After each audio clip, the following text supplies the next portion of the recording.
আর এবার দেখাবো, দেখলে মনে হবে একটা ট্রাক্টর চলছে। আমরা বারবার দেখাই, এটা হচ্ছে মাটি মাফিয়ার দৌরাত্ম্য। মাটি চুরি করে নিচ্ছে, পুকুর ভরাট হচ্ছে, এবং কেউ কিছু দেখছে না। তাহলে কার দায়? সরাসরি কথা বলবো, উত্তর 24 পরগনায় এটা মাটি মাফিয়ার দৌরাত্ম্য। উত্তর 24 পরগনার স্বরূপনগরে বেআইনি কারবারের রমরম। কথা বলবো প্রতিনিধি অনুপমের সঙ্গে। অনুপম, কতদিন ধরে এই কাণ্ড চলছে? কার দায়, কার দেখার দায়িত্ব, কিন্তু তারা দেখছেন না কেন?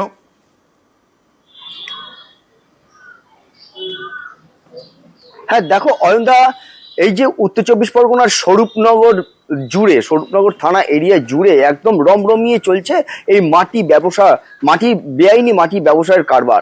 এবং এই যে মাটি মাফিয়া, তারা কিন্তু একদম ব্লক ডেভেলপমেন্ট অফিসের সামনে দিয়ে, থানার সামনে দিয়ে এবং যেসব পঞ্চায়েতের সামনে দিয়ে কিন্তু একদম বুক ফুলিয়ে রমরমিয়ে কিন্তু দিনে রাতে সবসময় কিন্তু এই মাটির গাড়ি নিয়ে যাচ্ছে। এবং এই মাটি দিয়ে পুকুর ভরাট হচ্ছে, নয়নজুড়ি ভরাট হচ্ছে, নিচু জমি ভরাট হচ্ছে। এবং এই যে পুকুর ভরাট হচ্ছে, এগুলোও কিন্তু বেআইনি কাজ করছে। একই সঙ্গে দুটো তিনটে বেআইনি কাজ কিন্তু একই সঙ্গে হচ্ছে, কিন্তু কোন প্রশাসনের সঙ্গে দুটো তিনটে বেআইনি কাজ হচ্ছে। আর বলতে গেলে কি হয়, স্থানীয়রা প্রতিবাদ করতে গেলে কি হয় দেখুন। দুর্নীতি করে মাটি নিয়ে যাচ্ছে, বেআইনি মাটি কাটছে। বলতে গেলে হয় তার হুমকি দেবে, নইলে তার মারধর করবে। বেআইনি কাজ আইনত করে নিচ্ছে, কিন্তু বেআইনি মাটি তুলে যাচ্ছে, পুকুর ভরাট করছে, বিভিন্ন রকম মানুষ অসুবিধায় পড়ছে। প্রতিবাদ করলেও তো শুনবে না, সে তো অন্যভাবে নিয়ে যাচ্ছে, বেআইনি ভাবে নিয়ে যাচ্ছে। অনুপম, তুমি বলছিলে যে একেবারে প্রশাসনের নাকের ডগা দিয়েই নিয়ে যাওয়া হচ্ছে, মাটি চুরি হচ্ছে।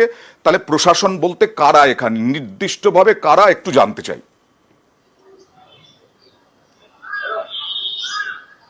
হ্যাঁ দেখো অয়নদা, প্রশাসন বলতে গেলে একদম পরিষ্কার ভাবে, একদম পরিষ্কার, কোনো দ্বিধা না রেখে গ্রামের মানুষ যেটা অভিযোগ করছে যে পুলিশ প্রশাসন, সেই পুলিশ প্রশাসন টাকার বিনিময়ে এই মাটির যে মাটি মাফিয়াদের মাটির ব্যবসা তার চালাতে সহযোগিতা করছে, একদম প্রকাশ্যে বলছে এবং কোনো নির্দ্বিধায়। এবং গ্রামের মানুষ কিন্তু এটাও অভিযোগ করছে যে তারা যখন প্রতিবাদ করতে প্রতিবাদ করছে, তাদেরকে হুমকি দেওয়া হচ্ছে, তাদেরকে মারধর করার হুমকি দেওয়া হচ্ছে। দেখি, তুমি তো বলছো নাকের ডগা দিয়ে, প্রশাসনের নাকের ডগা দিয়ে নিয়ে যাওয়া হচ্ছে। পঞ্চায়েত কি বলছে একটু দেখি।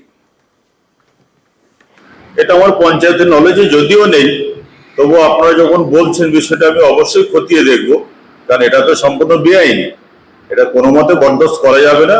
যেহেতু আপনারা বলছেন, আমি অবশ্যই বিষয়টা খতিয়ে দেখছি।